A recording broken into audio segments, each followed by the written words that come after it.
J'espère que vous allez toutes et tous très bien. Aujourd'hui on se retrouve pour une nouvelle vidéo qui va rentrer en fait dans la catégorie de l'anti-rides mais également de l'hyperpigmentation, de l'acné, enfin une révolution quoi.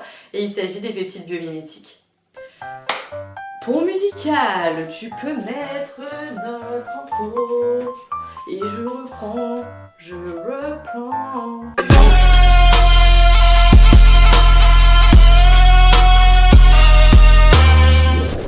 Les peptides biomimétiques, du coup, qu'est-ce que c'est? En fait, ce sont des molécules qui sont assez révolutionnaires en cosmétique depuis de nombreuses années, mais également en médecine. Pourquoi? Parce qu'en fait, ça va mimer les peptides qui sont déjà présents dans votre peau et entre autres, ça peut permettre, par exemple, la synthèse de collagène et d'élastine. On en a déjà parlé, on en reparlera, c'est vraiment un sujet en ce moment qui est incroyable. Mais la synthèse de collagène et d'élastine, vous savez qu'elle diminue avec l'âge, amenant à une perte d'élasticité de la peau. Donc si vous avez quelque chose qui peut booster et recréer cette synthèse, que demande le peuple? Nous allons tous perdre 10 ans d'âge. Dans cette vidéo, nous allons donc nous intéresser aux peptides biomimétiques, à savoir dans quelle catégorie ils rentrent, pourquoi il y a plusieurs catégories et surtout pourquoi il s'agit d'une mine d'or pour les chercheurs des plus grandes marques cosmétiques de ce monde. Mais tout d'abord, qu'est-ce qu'un peptide? Un peptide, et cette fois-ci je me permets de prendre mon anti-sèche, c'est une molécule qui est composée d'un enchaînement d'acides aminés reliés entre eux par des liaisons peptidiques. Et du coup, un acide aminé, c'est une molécule organique qui joue un rôle fondamental dans tous les êtres vivants.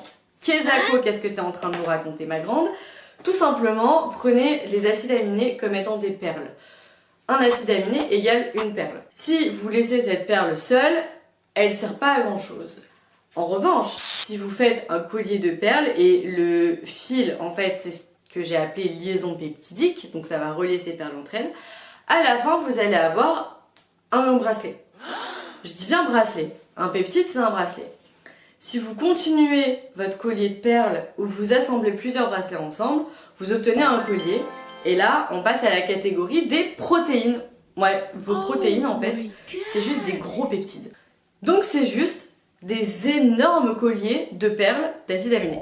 Bon, du coup, c'est très bien tout ça, on obtient des peptides et des protéines, mais en cosmétique, en vrai, ça sert à quoi? En fait, ces peptides, en cosmétique, on va venir les synthétiser, donc les recréer de toutes pièces, ceux qui sont déjà existants, et on va en fait venir les apporter à la peau, qui perd avec l'âge certains de ces peptides, pour que notre taux, au lieu de diminuer, eh ben, il revienne là où il était.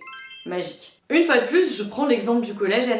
Il diminue avec l'âge, vous avez des peptides qui vont permettre de remonter le niveau et du coup d'avoir une élasticité et une fermeté qui diminue quand même parce qu'on ne peut pas contrer totalement les effets de l'âge, mais ça va être moindre et ça va en fait, la décroissance en fait, si vous voulez, au lieu que ce soit une chute libre, on descend une petite montagne comme ça, voilà. Qui m'envoie un message? C'est Nono. Je suis censée partir au taf là, tranquille.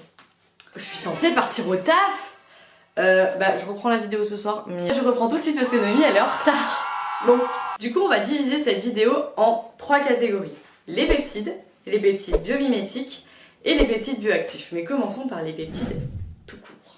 Les peptides, on vient d'en parler, ils sont naturellement présents dans notre corps. C'est un enchaînement d'acides aminés et ils vont offrir de nombreux rôles biologiques. Ils vont permettre par exemple la réparation cutanée, l'hydratation, et ils entrent également dans la régulation de processus physiologiques. Par exemple, votre système immunitaire, il fonctionne en partie grâce à des peptides. Les peptides biomimétiques maintenant. Les peptides biomimétiques, ils sont synthétisés, c'est-à-dire, comme je vous l'ai expliqué, ils sont créés de toutes pièces pour imiter l'existant. Imiter ce qui est déjà dans notre corps naturellement. Ces peptides, une fois qu'ils vont arriver dans notre corps ou sur notre peau, parce que il se passe tout un tas de trucs sur la peau, c'est absolument passionnant, ils vont en fait, c'est comme une clé qui va rentrer dans une serrure. Vous avez des récepteurs que vous pouvez considérer comme des serrures sur votre peau, dans votre corps, et ils vont venir se lier, et donc vraiment la clé va rentrer dans la serrure et ça va permettre ensuite d'engendrer toute une cascade d'activation, en fait d'engendrer tous les effets physiologiques que nous recherchons. Ces peptides biomimétiques, vous imaginez bien qu'ils ont un large éventail d'actions et du coup ils vont permettre d'upgrade de ouf vos formulations cosmétiques et c'est vrai que c'est énormément utilisé de nos jours. Alors, ils vont être utilisés du coup dans toutes les gammes anti-âge, les gammes d'hyperpigmentation et même parfois les gammes acné, voire pour réduire la masse graisseuse du corps. Ne vous méprenez pas, mesdames, on n'a pas encore trouvé le remède pour ressembler à un ange Victoria's Secret, bien malheureusement. Mais c'est prometteur pour l'avenir, sait-on jamais, ça existera peut-être. Et finalement, un des domaines qui est très prometteur et où il y a beaucoup de recherches en ce moment, c'est sur l'inflammation. Tout le système inflammatoire. Le système inflammatoire, que ce soit en médecine, mais également en dermatologie et du coup en cosmétique. L'inflammation, vous le savez, on le retrouve dans plein de problématiques. Par exemple, juste l'acné, c'est inflammatoire. D'avoir de l'eczéma, c'est inflammatoire. Une peau qui s'irrite vraiment, il peut y avoir un processus d'inflammation là-dedans. Donc voilà, c'est prometteur. S'il y a des nouvelles avancées ou si vous voulez qu'on focus uniquement sur l'inflammation et en quoi les peptides peuvent avoir un rôle ou même d'autres choses ont un rôle sur l'inflammation, n'hésitez pas, on en fera une vidéo. Et finalement, les peptides bioactifs ou les peptides topiques. Ces peptides, en fait, pareil, ils sont synthétisés, donc créés de toutes pièces, mais ils vont améliorer l'existant.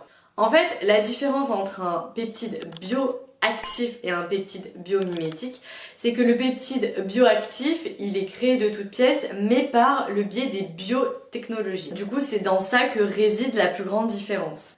Comme ils sont créés par biotechnologie, on va recréer la chaîne peptidique, donc recréer le peptide, mais on va en fait la modifier un petit peu cette chaîne, ce qui fait que quand on va avoir le clé serrure, ça va permettre d'augmenter quelque chose qui existe déjà. Par exemple, ça peut augmenter la perméabilité de la peau. Ceux qui ont vu Lock & Keys, en gros, c'est les clés de Lock & Keys. Voilà, si vous n'avez pas la ref, regardez la série, elle est trop bien en plus. Du coup, ces peptides, quand ils sont utilisés dans des formulations, ils vont prévenir la prévention ou carrément traiter par exemple les premiers signes de l'âge en ayant un effet tenseur qui fait que votre ride qui était creusée comme ça, si vous tendez, hop, elle se décreuse un petit peu. Et une fois de plus, il nous stimule la synthèse de collagène et d'élastique. En bref, pour conclure cette vidéo, on peut dire que les peptides appliqués dans les cosmétiques représentent une véritable révolution, une innovation et une ressource très intéressante. On les crée de toutes pièces, donc ce n'est pas une ressource épuisable à proprement parler. Et ça c'est super intéressant, même si à chaque fois qu'on crée ou qu'on synthétise de toutes pièces, selon comment c'est fait, ça va avoir un impact écologique. Si vous aimeriez d'ailleurs que je vous parle un petit peu, c'est prévu normalement, de la place de l'écologie et de l'éthique dans l'industrie pharmaceutique et cosmétique, n'hésitez pas, moi je pense qu'il y a plein de choses à dire et qu'il y a beaucoup de portes ouvertes à enfoncer. J'espère en tout cas que ça vous a plu. Si c'était le cas, n'hésitez pas à liker la vidéo, pourquoi pas vous abonner si vous aimez le type de contenu. On se retrouve en tout cas avant la semaine prochaine sur Instagram, sur TikTok et sur YouTube. Ce sera du coup la semaine prochaine. Plein de gros bisous. Bye.